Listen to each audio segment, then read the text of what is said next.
Et bonjour à tous et bienvenue sur la chaîne Camtech Formation pour une nouvelle capsule vidéo. Cette semaine, on parle de batterie. Puisqu'on est en saison hivernale et qu'on a des températures assez froides actuellement, donc il y en a certains d'entre vous qui auront possiblement besoin de faire tester des batteries. Donc, je vais parler de ça aujourd'hui, c'est-à-dire la conception des batteries et les tests qui accompagnent les batteries avec différents outillages.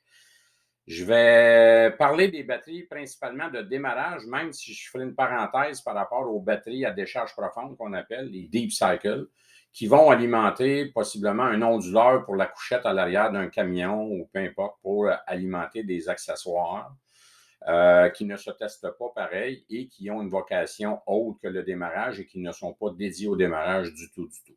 Alors, dans un premier temps, on va parler de la batterie acide-plomb conventionnelle qui est là depuis des années. Alors, comme vous pouvez le voir à l'écran, en vue explosée, une batterie acide-plomb contient naturellement des plaques de plomb, du matériel qui est immergé dans un mélange eau-acide à une proportion bien déterminée. On ne met pas de l'acide, on ne rajoute jamais d'acide sulfurique dans une batterie à entretien, bien qu'aujourd'hui, des batteries avec entretien s'attendent de plus en plus à disparaître du marché. On parle plutôt de batteries sans entretien. Par contre, le prix d'une batterie va varier énormément d'un constructeur à l'autre parce qu'effectivement, il y a différentes qualités de batterie. Quand on pense à l'enveloppe en plastique qui constitue la caisse de la batterie. Ensuite de ça, qu'on pense à la quantité de matériel qui constitue la batterie et qui va fournir le courant nécessaire au démarrage. Ensuite de ça, une des causes les plus fréquentes qui endommagent les batteries régulières à acide plomb, comme les autres batteries aussi également, ce sont les vibrations. Les plaques de plomb doivent être séparées entre elles. Et lorsque ça vibre beaucoup, par exemple, dans une application de construction ou minière ou peu importe, bien, les plaques ont tendance à vibrer et c'est ce qui va détruire de manière prématurée les plaques de plomb. Alors, certains manufacturiers ajoutent un support au bas de chaque cellule pour soutenir les plaques de plomb et empêcher cette vibration-là. Naturellement, ça se paye, mais c'est plus durable. Alors, une batterie acide-plomb, c'est pas plus compliqué que ça. Il y en a différents modèles et c'est encore très fiable et très performant comme batterie, bien que ça nécessite un entretien minimal de temps à autre. Le deuxième type de batterie que je veux vous parler, ce sont des batteries dites AGM. AGM, pourquoi? Ben les lettres AGM signifient Absorbed Glass Mat. Alors, comme vous le voyez à l'écran, c'est une batterie plomb, acide plomb quand même, une batterie AGM. C'est-à-dire qu'on a quand même du plomb qui constitue le matériel principal des plaques. Et ces plaques-là sont immergées dans une solution eau acide, au même titre qu'une batterie conventionnelle, à la différence près que ce qui est indiqué par la flèche rouge à votre écran vous indique que le séparateur entre les cellules est fait d'un matériel synthétique fibreux qui offre une meilleure porosité, donc va absorber de meilleure façon le mélange eau-acide lors de la décharge, etc. Ensuite de ça, ces batteries-là sont compressées, c'est-à-dire que le AGM qu'on utilise, le matériel synthétique qu'on utilise, contribue à empêcher justement la vibration des plaques de plomb que je parlais précédemment. Alors, ces batteries-là sont beaucoup moins sensibles aux vibrations et à la destruction prématurée et contribuent à prolonger la durée de vie de la batterie. Donc, le retour sur investissement se paye rapidement avec une batterie de ce style-là AGM. Et personnellement, je recommande fortement l'achat de ce type de batterie pour des applications où le véhicule est soumis à des fortes vibrations ou à des conditions routières là, qui peuvent brasser, comme on dit. Il y a des batteries AGM qui vont être dédiées au démarrage, c'est-à-dire qu'on va mesurer la capacité de batterie en CA ou en CCA. Et tandis qu'il y a d'autres batteries de type AGM aussi qui sont des batteries à décharge profonde et qui vont pouvoir être déchargées beaucoup plus longtemps avant d'être rechargées et vont pouvoir conserver leur charge initiale sans trop de problèmes. Mais par contre, il faut que vous sachiez que ces batteries-là nécessitent un chargeur approprié. On ne prend pas un chargeur à batterie conventionnelle, ça nous prend un chargeur intelligent sur lequel il est inscrit batterie AGM qu'on va sélectionner lors de la recharge de la batterie Et ce chargeur-là intelligent va s'occuper lui-même de la gestion de la recharge d'une batterie, chose qui est bien différente d'une batterie plomb-acide régulière. Ensuite de ça, l'autre type de batterie que je veux vous parler aujourd'hui, mais que ce ne sont pas des batteries de démarrage, c'est la fameuse batterie lithium, LiFePO qu'on appelle. Euh, Souvent, on pense batterie lithium égale véhicule électrique. Oui, naturellement, sauf qu'il existe des batteries LiFePO qu'on appelle lithium fer phosphate et qui sont utilisées dans des batteries ou des applications à décharge profonde. Je parlais au début de la capsule des camions qui utilisent un onduleur pour fournir du courant pour différents accessoires dans la couchette sur une période de temps assez longue. Alors, ce type de batterie favorise, si vous voulez, cette application-là. C'est-à-dire que ces batteries-là vont être capables de fournir un courant soutenu pendant plusieurs heures avant d'atteindre un état de décharge assez grande. Et cette batterie-là va recouvrir sa charge totale, même si elle est déchargée presque totalement, naturellement, encore une fois, avec un chargeur approprié. On ne peut pas tester ces batteries-là de la même façon qu'on teste une batterie de démarrage, que je vais parler dans quelques secondes. Donc, ces batteries-là nécessitent un entretien, nécessitent un chargeur approprié, un entretien particulier, un chargeur approprié et on ne peut pas tester ces batteries-là de la même façon qu'on teste une batterie de démarrage AGM ou acide plomb. Je ne parlerai pas des batteries au gel aujourd'hui, qui sont légèrement différentes parce que des batteries au gel dans le camion lourd, on ne retrouve pas ça pour une raison de haut courant demandé. Alors, les batteries au gel n'ont pas la capacité de fournir du courant très élevé. On va retrouver ça plutôt dans des applications récréatives ou des véhicules automobiles. Et il y a des batteries aussi qu'on appelle acide plomb EFB, qui veut dire Enhanced Flooded Battery. Ce sont des batteries acide plomb en version améliorée pour des applications qu'on appelle start-stop. Vous savez, les véhicules automobiles aujourd'hui arrêtent et redémarrent au toucher de la pédale, par exemple, sur un arrêt-stop ou une lumière rouge. Alors, ces véhicules-là nécessitent une batterie acide plomb, mais de type EFB, chose qu'on n'a pas dans le véhicule lourd encore actuellement. Alors maintenant, si on parle de l'état de charge d'une batterie, souvent on pense qu'une batterie totalement déchargée, c'est parce qu'elle est rendue à zéro. Ce n'est pas ça du tout. Le SOC d'une batterie, SOC qui veut dire State of Charge, l'état de charge d'une batterie, une batterie pleinement chargée à 100 comme vous le voyez dans le tableau actuellement à l'écran, quand on parle d'une batterie acide plomb régulière, on parle de 12,7 volts et plus. Alors qu'une batterie AGM, on va parler de 12,8 volts. Vous allez dire, Hugo, on parle de 0,1 volt, mais c'est important que vous sachiez ça et de respecter ça. Vous voyez que le tableau indique 100 de charge, 75, 50, ainsi de suite. Et vous remarquerez qu'une batterie considérée déchargée, c'est-à-dire à 0 de sa capacité, n'équivaut pas à 0 volts.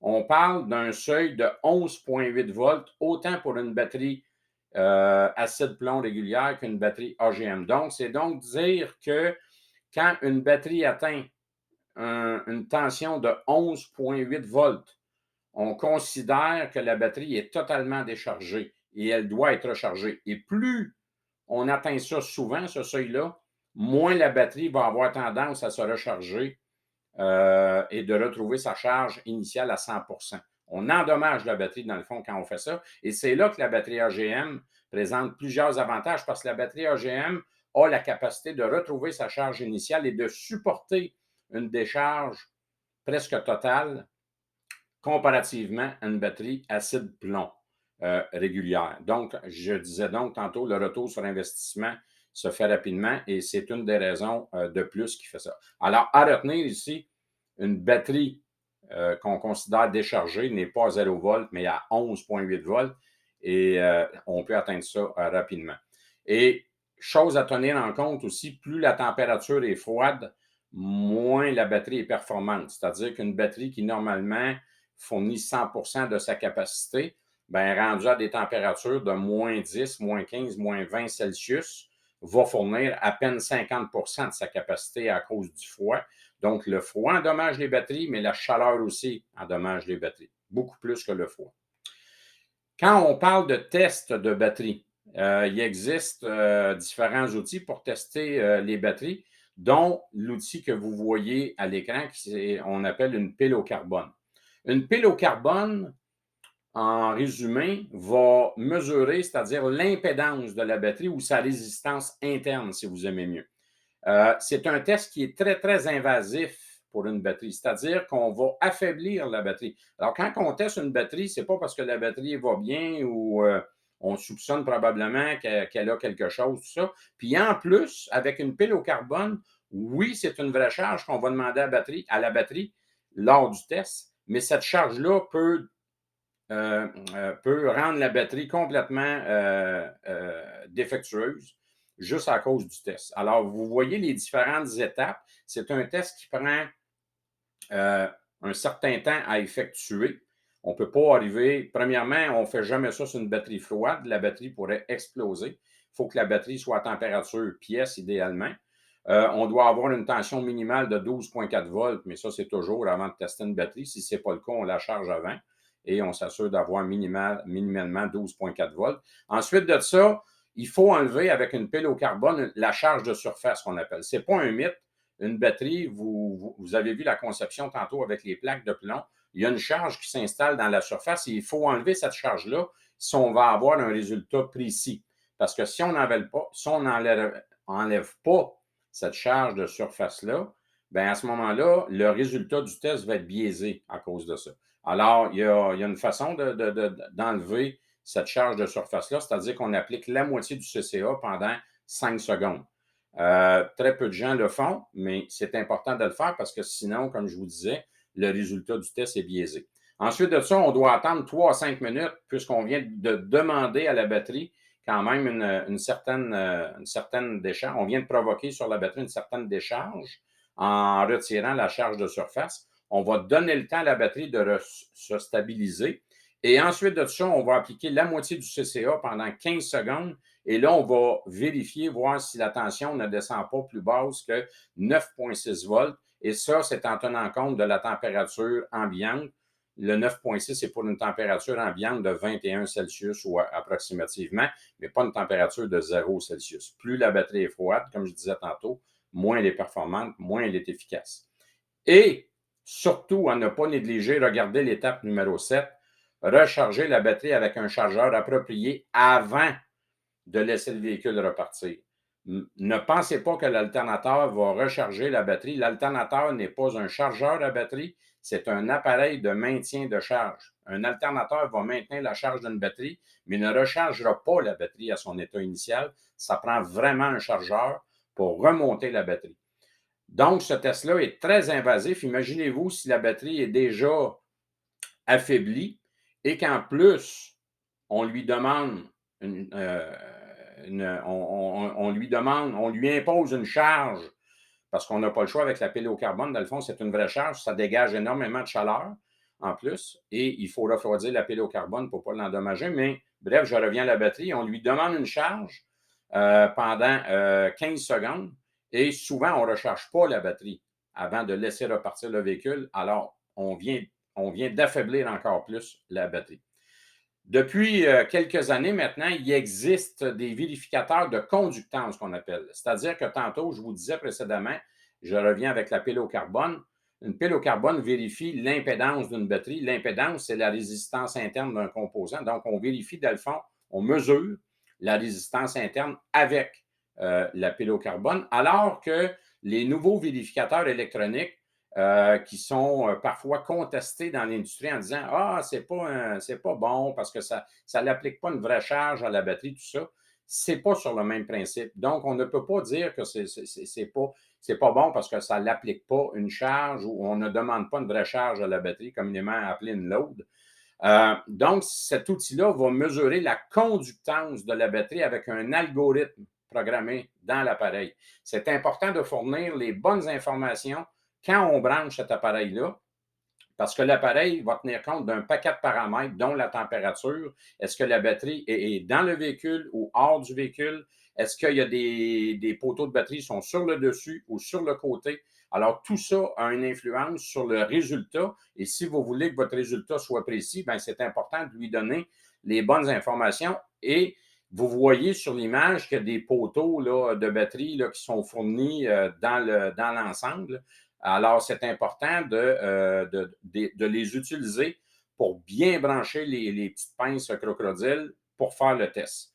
Alors, les avantages de cet outil-là sont nombreux par rapport, en comparaison avec une pile au carbone. Par exemple, ce test-là est non invasif pour une batterie. Écoutez, on peut le faire des dizaines de fois. Cet outil-là, comme je vous disais tantôt, n'applique pas une charge sur la batterie, mais plutôt va appliquer une fréquence. Là, je ne veux pas rentrer trop dans le détail, mais va appliquer une fréquence de 80 Hz environ et va vérifier le temps que ça prend pour traverser d'un pôle à l'autre ou la capacité, pas le temps, mais la capacité, ça se mesure en Siemens, ce qu'on appelle la conductance. Donc, va vérifier le nombre de Siemens nécessaires pour que le courant passe d'une borne à l'autre. Alors, c'est très, très précis. C'est un test qui est rapide et précis avec un bon branchement, c'est important. Je me répète un peu, mais c'est important de bien brancher l'outil et de lui donner les bonnes informations. Possibilité d'imprimer le résultat, dans certains cas, lorsqu'une imprimante de jumelé. Ensuite de ça, vous pouvez tester les systèmes de charge et démarrage avec cet outil-là, souvent.